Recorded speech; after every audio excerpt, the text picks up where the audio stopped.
दोस्तों नमस्कार। मैं संजय शर्मा स्वागत करता हूं एक बार फिर आपका आपके अपने चैनल श्रुति कोश में। और हमारा जो चैप्टर चल रहा था उसी के बारे में आगे हम चर्चा करेंगे। तो हमारा चैप्टर चल रहा था दोस्तों, आधुनिक भारत में होने वाले वैचारिक परिवर्तन और समाज सुधार। ये हमारा चैप्टर चल रहा था। तो इस चैप्टर में हमने बात कर ली थी राजा राममोहन राय के बारे में और ईश्वरचंद्र विद्यासागर के बारे में। नेक्स्ट हम बात करेंगे ज्योतिबा फूले के बारे में। तो इसमें एक और समाज सुधारक का जो नाम दिया हुआ है, तो इसमें एक और समाज सुधारक का जो नाम दिया हुआ है वो है ज्योतिबा फूले। ज्योतिबा फूले। तो ज्योतिबा फूले के बारे में चर्चा करें उससे पहले दोस्तों आपसे एक अनुरोध कि अगर आपने अब तक श्रुतिकोश चैनल को सब्सक्राइब नहीं किया है और आपको वीडियो पसंद आ रहे हैं, आपको लगता है कि ये जो वीडियो आप देख रहे हैं वो आगामी रीट परीक्षा के लिए आपके लिए उपयोगी सिद्ध होंगे, तो आप प्लीज़ चैनल को सब्सक्राइब करें, लाइक करें और अपने दोस्तों के साथ ज़्यादा से ज़्यादा शेयर करें। इसके अलावा दोस्तों हमारे टेलीग्राम चैनल श्रुतिकोश पे भी जितने भी हम चैप्टर कर रहे हैं और जो चीज़ें हमने पढ़ ली है उनका प्रतिदिन टेस्ट लिया जाता है। तो आप वहाँ पर टेस्ट भी दे सकते हैं, यहाँ पर पढ़कर वहाँ पर आप टेस्ट दे सकते हैं और अपनी तैयारी को देख सकते हैं। तो दोस्तों शुरू करते हैं आज का हमारा टॉपिक, ज्योतिबा फूले। तो दोस्तों ज्योतिबा फूले जो कि एक समाज सुधारक थे और बंगाल के अलावा भारत के अन्य प्रांतों के अंदर भी अगर देखा जाए तो ये जो समाज सुधार के कार्य थे वो हुए, क्योंकि हमने पूर्व में पढ़ा जिन ईश्वरचंद्र विद्यासागर की हमने बात की थी वो बंगाल के अंदर ही थे और बंगाल के दूसरे महान समाज सुधारक के रूप में उनको जाना गया था। हमने राजा राममोहन राय की बात की तो वो भी वहीं से जुड़े हुए थे। तो अब हम बात करते हैं ज्योतिबा फूले की। तो ज्योतिबा फूले अगर हम इनके नाम की बात करें तो इनका पूरा नाम जो लिया जाता है वो महात्मा ज्योति राव गोविंद राव फूले। ज्योतिराव गोविंद राव फूले, ये इनका पूरा नाम जो है वो लिया जाता है। दोस्तों इनका जन्म जो है वो 11 अप्रैल 1827 को हुआ था। स्थान था महाराष्ट्र। महाराष्ट्र में भी काटगुन जगह है, वहाँ पर जो वर्तमान में सतारा ज़िले में है, वहाँ पर इनका जन्म हुआ था। और इनके पिता जो थे वो गोविंद राव थे और माता जो थी वो थी चिमनाबाई। चिमनाबाई, आप यहाँ पे देख रहे हैं इनके नाम के अंदर भी महात्मा ज्योतिराव गोविंद राव फूले। तो ये जो गोविंद राव है ये इनके पिता का ही नाम है, क्योंकि जो दक्षिण भारत का एरिया है वहाँ पर जो व्यक्ति होता है उसके नाम के साथ पिता का नाम भी जो है वो साथ में जोड़ा जाता है। तो ये नाम यहाँ पर गोविंद राव जो है वो इनके पिता का ही नाम है। इनकी माता चिमनाबाई थी और इनकी जो पत्नी थी उनका नाम था सावित्रीबाई फूले। सावित्रीबाई फूले इनकी पत्नी का नाम था। दोस्तों इनको अन्य कई नामों से भी जाना जाता है। तो इनके अन्य नामों की अगर बात की जाए तो इनको महात्मा फूले भी कहा जाता है, इनको ज्योतिबा फूले भी कहा जाता है, इनको ज्योतिराव फूले भी कहा जाता है, ये कई इनके अन्य नाम हैं जिन नामों से ये जाने जाते हैं। दोस्तों, इन्होंने समाज सेवा के अंदर काफ़ी कार्य किए। इनकी अगुवाई में कई सामाजिक कार्य हैं वो हुए। जाति व्यवस्था के विरुद्ध इन्होंने लगातार रूप से कार्य किया। अगर इनकी बात की जाए तो ये समाज सुधारक के रूप में, समाज प्रबोधक के रूप में, विचारक के रूप में, समाज सेवी के रूप में, एक लेखक के रूप में, दार्शनिक के रूप में तथा क्रांतिकारी कार्यकर्ता के रूप में जाने जाते हैं। तो अब आप देख सकते हैं कि इनका जो कार्य क्षेत्र था वो कितना विस्तृत था। ये एक समाज सुधारक भी थे तो समाज प्रबोधक भी थे, समाज को आगे बढ़ाने वाले ये व्यक्ति थे। ये एक विचारक भी थे, अच्छे अपने विचारों से इनके जो श्रोतागण थे उनको प्रभावित करते थे। ये एक अच्छे समाज सेवी थे, लेखक थे। इनकी कई किताबें इनके द्वारा लिखी गई है जिनकी हम बात करेंगे आगे। ये दार्शनिक भी हैं तो क्रांतिकारी कार्यकर्ता के रूप में भी इन्होंने कार्य किया है। अगर इनके प्रमुख कार्यों की बात की जाए, और ये ऐसे कार्य जो शायद अपने आप में कोई बिरला ही कर पाए उस समय, तो इनके द्वारा जो प्रमुख कार्य किए गए वो था दोस्तों स्त्रियों को शिक्षा प्रदान कराने का। ये इनका एक महत्वपूर्ण कार्य था कि स्त्रियों को शिक्षा कैसे प्रदान की जाए। इसी के साथ स्त्रियों को उनके अधिकारों के प्रति जागरूक करने का काम भी इनका था।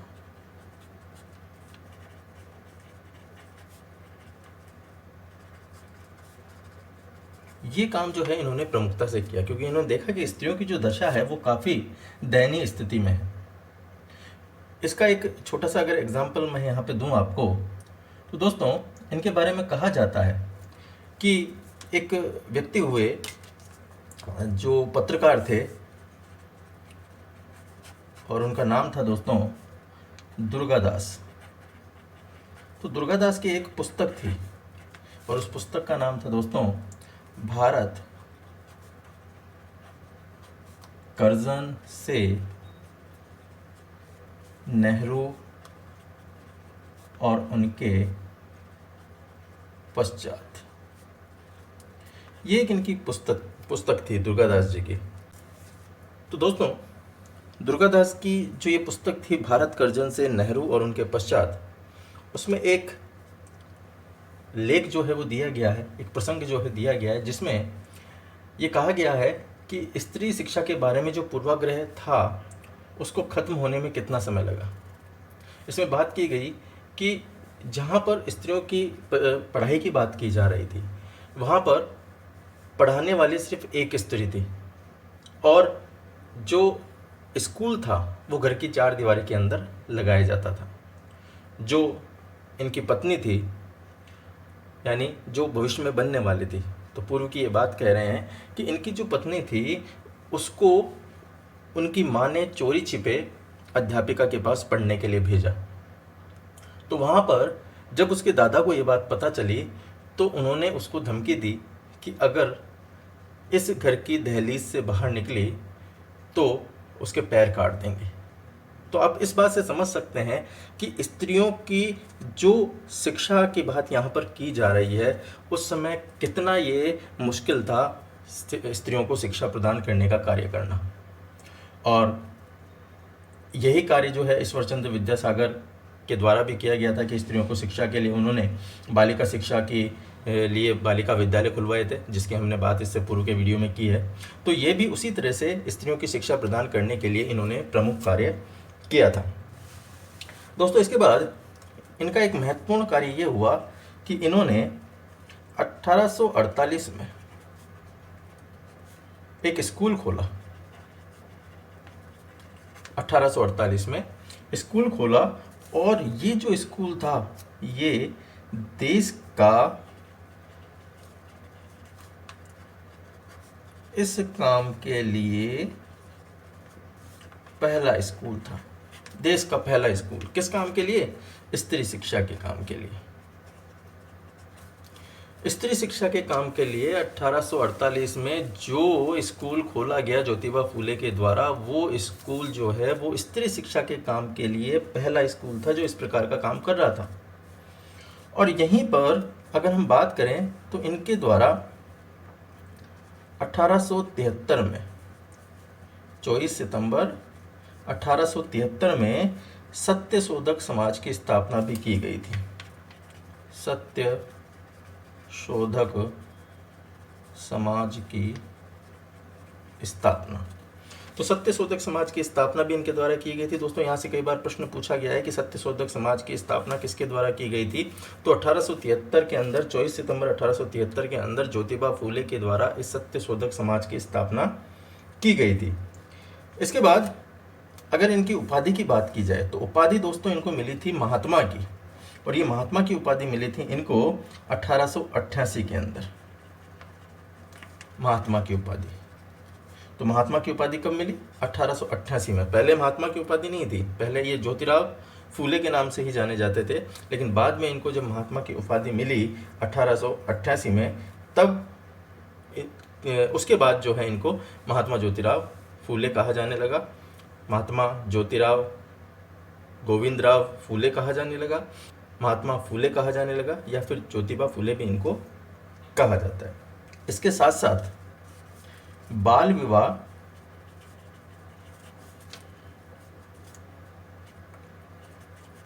विरोधी व विधवा विवाह समर्थक भी थे। ये बाल विवाह विरोधी भी थे और विधवा विवाह समर्थक भी थे। इन्होंने विधवा विवाह का समर्थन किया और बाल विवाह का विरोध भी जो है इनके द्वारा काफ़ी उच्च स्वर में किया गया था। इनकी अगर पुस्तकों की बात की जाए, इनके द्वारा जो पुस्तकें लिखी गई, पुस्तकें ये थी प्रमुखतया जो थी वो गुलामगिरी, तृतीय रत्न, छत्रपति शिवाजी, राजा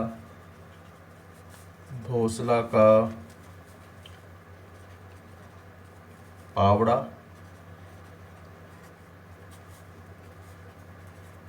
किसान का कोड़ा, किसान का कोड़ा, और अछूतों की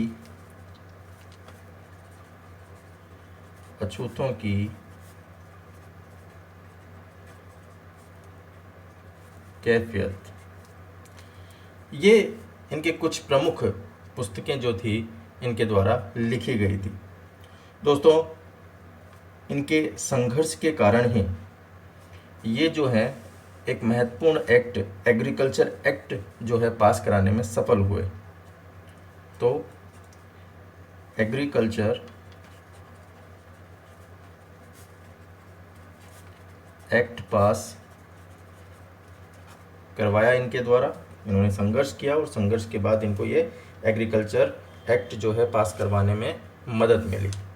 इनकी एक और उपलब्धि थी दोस्तों, और ये शायद उस समय के लिए काफ़ी अच्छी उपलब्धि इनकी रही। दोस्तों ब्रिटिश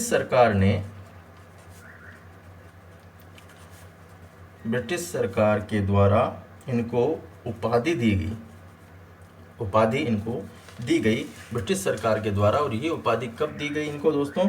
उपाधि दी गई 1883 में। 1883 में इनको स्त्रियों को शिक्षा प्रदान करने के लिए,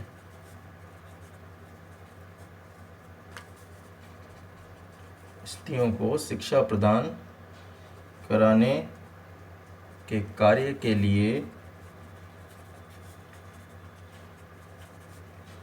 ब्रिटिश भारत सरकार के द्वारा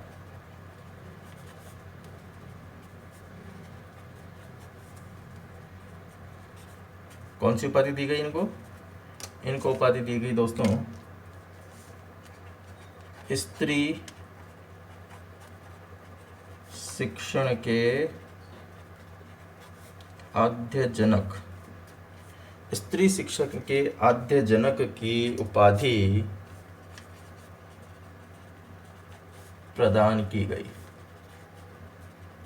देखिए उस समय अंग्रेजों के समय जहाँ पर इन्होंने स्त्री शिक्षा के बारे में बात की, तो स्त्री शिक्षा के बारे में बात करने के कारण इनको ब्रिटिश सरकार के द्वारा, जो ब्रिटिश भारत सरकार थी उस समय 1883 के अंदर, इनको स्त्री शिक्षण के आद्य जनक के रूप में उपाधि दी गई। और लास्ट में अगर इनकी मृत्यु की बात की जाए तो इनकी मृत्यु हुई दोस्तों 28 नवंबर 1890 को इनकी मृत्यु हो गई। तो ये थे हमारे ज्योतिबा फूले जी, जो कि पुणे में सत्यशोधक समाज की स्थापना इनके द्वारा की गई और इनके द्वारा जाति व्यवस्था के विरुद्ध संघर्ष करते हुए कई कार्य किए। इनके द्वारा लड़कियों को शिक्षित करने की बात की गई। स्कूल में पढ़ाने के लिए कोई योग्य महिला जब इनके द्वारा सर्च करने पे नहीं मिली, तो इन्होंने अपनी पत्नी सावित्रीबाई को इस योग्य बनाया और स्कूल चलाया। तो ऐसे कई कार्य जो है इनके द्वारा किए गए। एक सत्यशोधक समाज के साथ साथ एक चीज़ और यहाँ पर मैं आपको बताता हूँ, इनके द्वारा एक प्रार्थना समाज का भी गठन किया गया था। धर्म चर्चा के लिए प्रार्थना समाज का गठन। ये धर्म चर्चा के लिए प्रार्थना समाज का गठन भी इनके द्वारा किया गया था और ये किया गया था पुणे महाराष्ट्र में। ठीक है, प्रार्थना समाज के भी कई बार प्रश्न पूछे जाते हैं, इसलिए ये चीज़ भी आपको ध्यान रहना जरूरी है। तो ये कुछ मुख्य मुख्य बातें थी हमारी ज्योतिबा फूले के बारे में। नेक्स्ट हम एक और समाज सेवी की बात करते हैं और ये थे दोस्तों, फेमस नाम है इनका भी, सैयद अहमद खां। सैयद अहमद खां या सैयद अहमद खान भी इनको कहा जाता है। ये एक और ऐसी शख्सियत थी जिसने समाज सेवा के लिए काफ़ी उम्दा इन्होंने काम किया और मुस्लिम जो लोग थे उनकी शिक्षा के बारे में काफ़ी इन्होंने कार्य किया। तो सैयद अहमद खां का जन्म जो हुआ, वो जन्म हुआ था दोस्तों 17 अक्टूबर 1817 को दिल्ली में। दिल्ली 1817 मुगल साम्राज्य उस समय था, तो दिल्ली में इनका जन्म हुआ था और इनका जो खानदान था ये दिल्ली का सादात खानदान था, जिसको सैयद भी कहा जाता है। तो ये इनके खानदान का नाम था। खानदान, इनके जो पिता थे, पिता का नाम था दोस्तों सैयद मोहम्मद मुत्ताकी और इनकी माता का नाम था अजीज़ उल निसा। ये इनकी माता का नाम था। दोस्तों 22 वर्ष की उम्र में इनके पिता की मृत्यु हो गई। तो जब 22 वर्ष की उम्र में इनके पिताजी की मृत्यु हो गई, तो पिता की मृत्यु के बाद इनको कई प्रकार की कठिनाइयों का सामना करना पड़ा और सबसे बड़ी कठिनाई तो इनके सामने जो आई वो थी कि आर्थिक रूप से ये कमज़ोर होते गए। तो आर्थिक कठिनाइयों के कारण जो आजीविका कमाने का जो संशय था वो उत्पन्न हो गया और ऐसी स्थिति में इन्होंने ईस्ट इंडिया कंपनी को ज्वाइन कर लिया। तो 1830 में इन्होंने ईस्ट इंडिया कंपनी में नौकरी की और ये नौकरी थी, इनको लिपिक का पद मिला वहाँ पर। तो लिपिक के पद के रूप में वहाँ पर इन्होंने नौकरी की, एलडीसी ये बन गए वहाँ पर। और ये ऐसा नहीं है कि लिपिक बनने के बाद उसी कार्य को करते करते इन्होंने अपना जीवन व्यतीत कर दिया हो। इन्होंने अपने प्रयास जारी रखे और इन प्रयासों के कारण 1841 में मैनपुरी में उप न्यायाधीश की योग्यता हासिल कर ली। उप न्यायाधीश की योग्यता इन्होंने हासिल कर ली, यानी न्यायिक सेवा के अंदर ये प्रवेश कर गए और न्यायिक कार्यों को देखने लगे। तो ये लिपिक पद पर ना रहते हुए 1841 में इन्होंने अपना जो रुझान है वो किस तरफ कर लिया, न्यायिक सेवाओं की तरफ कर लिया। लेकिन अब इनके दिमाग में कई चीज़ें आ रही थी। जब ये सारी चीज़ें देख रहे थे तो इन्होंने ये भी देखा कि मुस्लिम समाज जो है उसका पिछड़ापन इनको व्यथित कर रहा था। और इस पिछड़ेपन को देखकर उन्होंने समाज को आधुनिक तरीके से शिक्षित करने की सोच मन में जागृत कर ली और उसको आगे बढ़ाने की मुहिम वो चलाना शुरू कर दिया उन्होंने। तो इन्होंने भारत में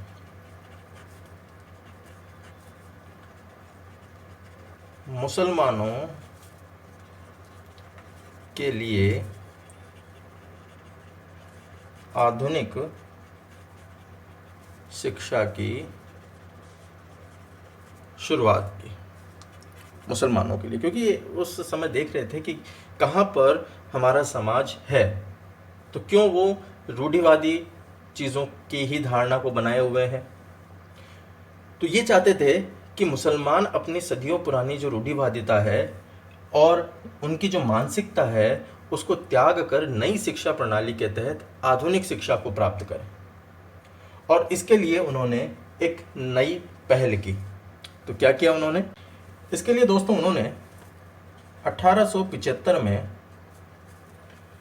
एक स्कूल खोला। पहले एक स्कूल खोला और बाद में उसको किस में परिवर्तित कर दिया, कॉलेज में परिवर्तित कर दिया। तो इनके द्वारा 1875 में मोहम्मदन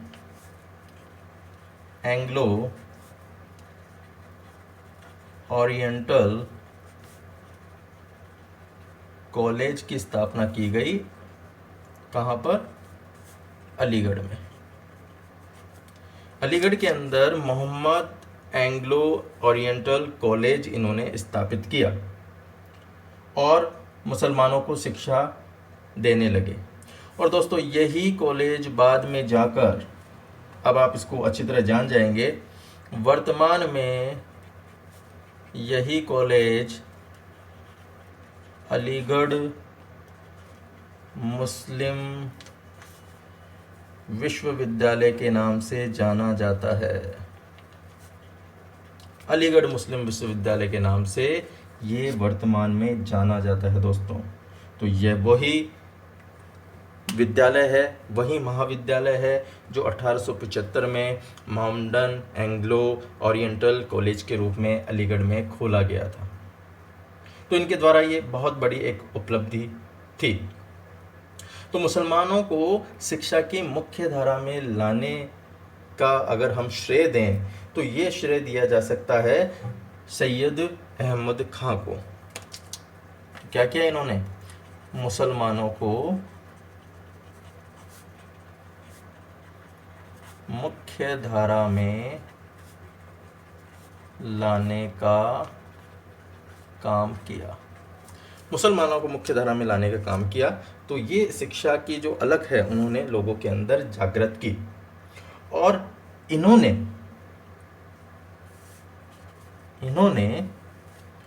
हिंदू मुसलमानों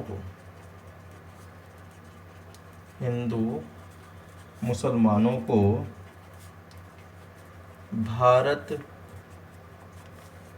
माँ की दो आँखों का तारा बताया। देखिए हिंदू मुसलमानों के लिए क्या कहा इन्होंने, हिंदू मुसलमानों के लिए इन्होंने कहा कि साहब ये हिंदू मुसलमान जो ये भारत माता की दो आंखें हैं, तो आपस में जो कौमी एकता है उस कौमी एकता पर बल दिया। और कौमी एकता पर बल देते हुए इन्होंने एक काफ़ी अच्छी बात कही कि हिंदू मुसलमान जो हैं वो भारत माँ की दो आंखें हैं। इनके द्वारा ही दोस्तों साइंटिफिक सोसाइटी की स्थापना की गई। साइंटिफिक सोसाइटी की इनके द्वारा स्थापना की गई। अगर इनकी अन्य संस्थाओं की बात की जाए तो 1858 में मुरादाबाद में इन्होंने आधुनिक मदरसा खोला। वहीं पर 1863 में गाजीपुर में आधुनिक स्कूल की स्थापना की।